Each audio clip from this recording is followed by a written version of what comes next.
Hey everybody, ronarray here, and I've been working on the big update for the bear build for some time.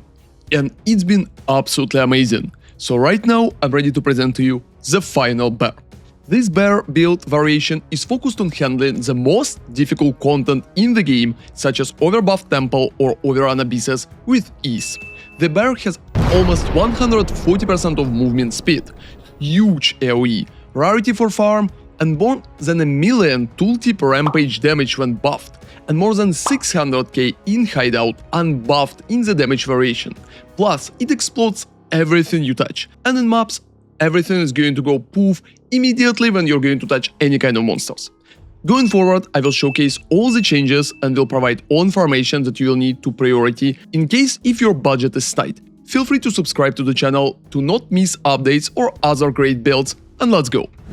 So, before we will start to talk about the changes, keep in mind that this version is final and it's pretty expensive. The build can be easily played for cheap. Check out the guide in the description and pinned comment for more budget-friendly setups.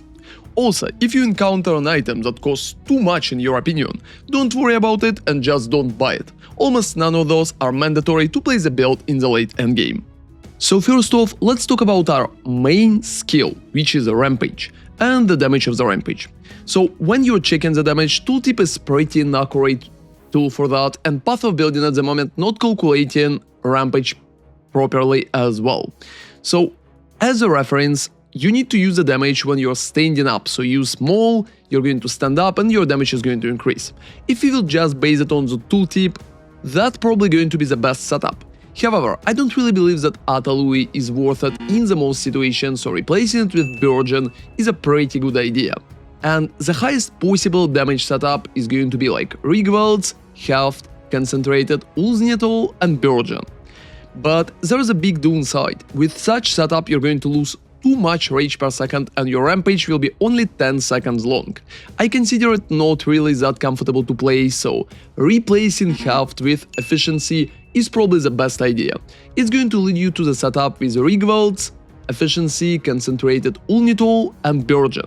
So that's the setup that you will play in the most cases. The only thing that you can change here is that if you want a little more AoE, running Heavy Swing instead of Concentrated is going to take away some damage, but going to improve your impact radius. You will need to choose one, so like Rigvelds, Efficiency, Heavy Swing, Uul-Netols and Burgeon, and the same setup but with Concentrated instead.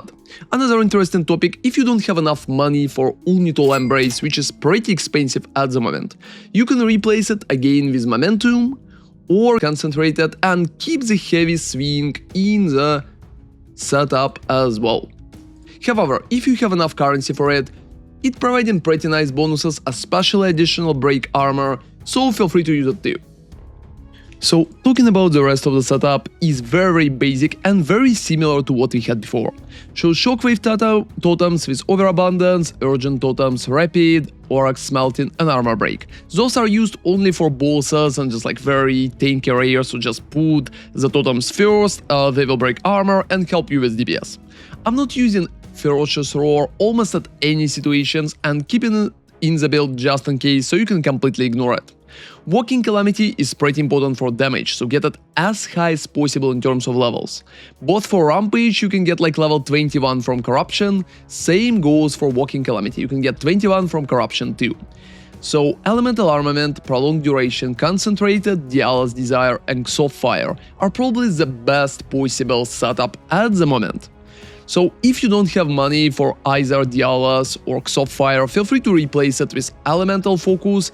For the hero device, we are using that for explosions. So here, running Magnified Area, Armor Demolisher, Armor Explosion, Armor Break and Heft is pretty much mandatory to maximize the damage. Also, you need to have physical damage at your hero device, and the only way to get it is roll gain % of damage as extra physical damage on your weapon, so it's heavily recommended too. And second aura is Charge Regulation. I'm using a basic version of it together with Athered Exodus, which is adding plus 3 levels to Charge Regulation, so I will have a little more defenses with that.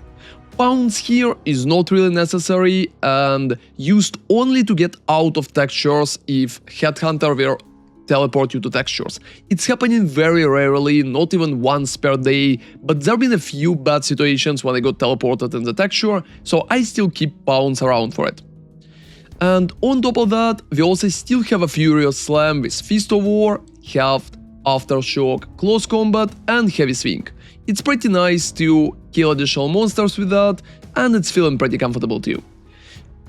To get additional cold buff, we're still using Lunar Assault, so Lunar Assault, Baiter Vengeance, Freeze, Prolonged Duration, Elemental Armament, and I started using Ancestral Call, so it will be a little easier to freeze with one first big attack. So to get that buff, you need to just keep using Lunar Assault until you will freeze the monsters. For example, in the temple it could take a few hits, and after you're receiving the buffs from Baiter Vengeance, which is going to be 50 seconds, it's going to be pretty comfortable for you. And as my aura, I'm also using Purity of Fire for my Sceptre, which is giving me free Clarity, Cannibalism, Vitality and Herbalism. To have those auras for free, you need to have a Purity aura on your Sceptre, so any kind of Purity is working: Purity of Ice, Purity of Fire and Purity of Lightning. Also keep in mind that you need to have enough intelligence for your Sceptre in both weapon sets. If for example you will not have enough intelligence, you will practically lose those auras and you will be unable to use them for a free spirit. Otherwise, they're not taking any spirit and all of them are free. And Maul here in the setup is only used to speed up the Rampage, so to run Rampage faster, you need to stand up using Maul and then immediately use a Rampage to start it significantly faster.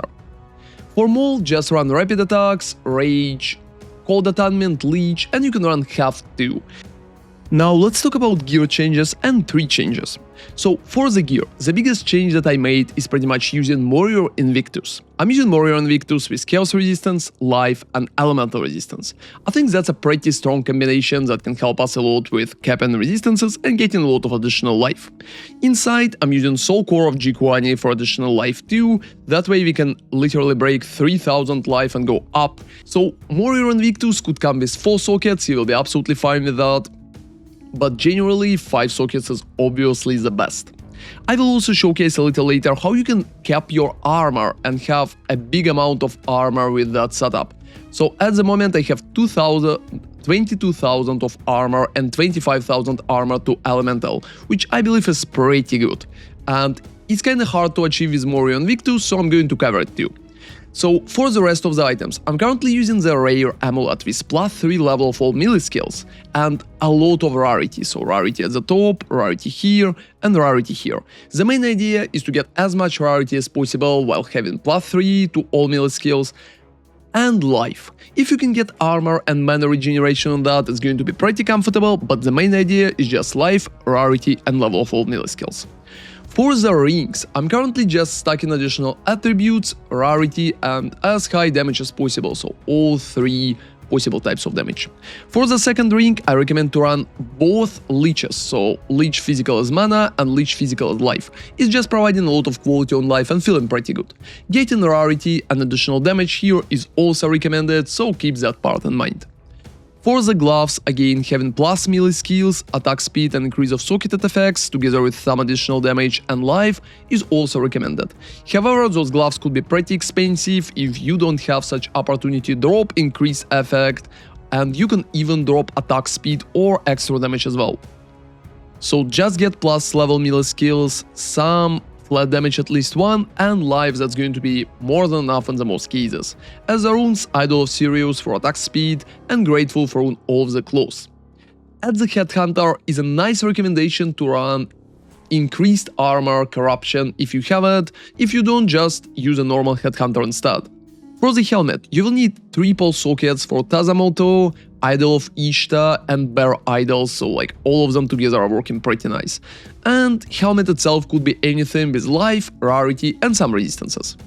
Boots should have 60% increase effect of socketed items together with life, 35% of movement speed and 5% of movement speed rune. Last rune could be anything, plus getting resistances here is also pretty important. Important part for survivability is using Olroth Resolve. That flask is very good, it's providing a lot of guard, so when you're receiving some kind of life damage, you can click it immediately and get big amount of guard. It's definitely worth the investment. And if you have enough money, you can also get Rite of Passage with Spirit of the Wolf or Spirit of the Stag. It's going to give you 15% additional movement speed, which is feeling absolutely amazing in game. And the last part is weapons. So weapons is Magic Talisman and the Sceptre. So at the Sceptre you need mana, intelligence and mana regeneration, and also 140 and higher spirit. And at the weapon you need to get as high as possible physical damage, perfectly triple sockets, onslaught, extra as physical and level 4 attack skills. So my weapon is looking pretty good, and as the runes I'm running 1 Iron, Rune of the Hunt and Rune of the Agony. So now let's look at the tree, because tree changed a lot. To get back our armor, I believe running Iron Reflexes is recommended, because Warrior Invictus has a lot of evasion rating, and getting that evasion rating moved to armor is pretty important. So initially trees changed to maximize that setup, and you're also swapping first and second weapon sets. You're swapping it because you will need to use Rigveld's Ferocity, and Rigveld's Ferocity is giving you supported skills deal 30% more damage if used in weapon set 2. So if before we've been using weapon set 2 for duration, right now we are using weapon set 2 for damage and weapon set 1 for duration. To do that, Rampage should be set to weapon set 2, together with all other skills, and the only skills set to weapon set 1 should be Lunar Assault, weapon set 1, and Walking Calamity, weapon set 1. For the weapon set 1, we are using duration nodes right here, more duration nodes here, and more duration nodes here. And for the weapon set 2, it's pretty comfortable as well, and we can just take damage here, we can take additional AoE here, damage here, like impact area here, and more damage from Goring as well. Also, we are still taking movement speed from Adrenaline Rush in that setup too. So for the rest of the tree, I'm going to showcase all the small changes I made. First off, we're currently going through the main line, so we're not reaching here. Also going to use additional diamond. So if you don't have expensive Megalomaniac, you can just run a basic diamond with movement speed, attack speed and attack damage, together with some armor. If you have Megalomaniac, going for something like extra damage, and for example, second extra damage as Chaos or Fire, is definitely recommended. I took that one mostly because of the Distant Dreamer, since it's also giving a Chaos resistance too. I think Energy Shield is pretty nice to have, especially in the Temple, because you have a lot of mods from Headhunter and it's going to give you a lot of Energy Shield anyway, so additional bonuses for it are stacking pretty good, and it's still giving armor from Ancient Ages. We're going here instead of there, so we are losing those singular purpose node, even they're being given like a pretty decent amount of damage. I don't really believe those are necessary, and that way we can just save some points and reach that circle too. So here we can get attack area damage, and if I would have more points, I would probably take authority as well. Another question is Goring. Goring at the moment is pretty questionable. If you feel like you have issues with survivability, you need to drop it completely. But if you don't, taking it is a pretty nice idea, especially if you have Against the Darkness right here for fire damage. If you don't, save the 3 points completely, it's not going to affect the build much. Also do that if your level is lower than mine, because I'm at 99 at the moment. If you want to save a little additional points to invest into survivability, for example from heavy armor or like from Made the Last, right here for example, you can drop Battle Fervor, which is not really providing that many bonuses. Now let's talk a little more about last gems that I have. I'm still using From Nothing Diamond to jump to Blood Magic and allocate Bulwark, In Your Face, Prism Guard and Vengeful Fury. As one socket, I'm using Prism of Belief with +3 levels of all Rampage skills, which is absolutely amazing but could be a little too expensive. If it's too expensive for you at the moment, just use a normal Emerald Jewel with like increased attack damage and some movement speed, it will be more than enough. The last question is rarity. So at the moment, my version has 108% of rarity, which feels more than enough, and I definitely recommend to push a rarity at least to 100%, so it will be easier for you to farm. So let's talk about buying priority. The thing that you need the least is Prism of Belief. You can get it with +2 level of Rampage if you don't have the budget, or ignore it completely and just use a normal Jewel instead. You also don't really need Uul-Netols Embrace. If you don't have it, you can just use a heavy swing support instead, because it's very expensive and here only for the bonus. The biggest priority, the items that you need to get first, is pretty much the Headhunter, Warrior Invictus, and the good weapon. Those are the most important things. Getting good rings is the next step, together with a good amulet and making sure that you have enough life. The rest comes only after that.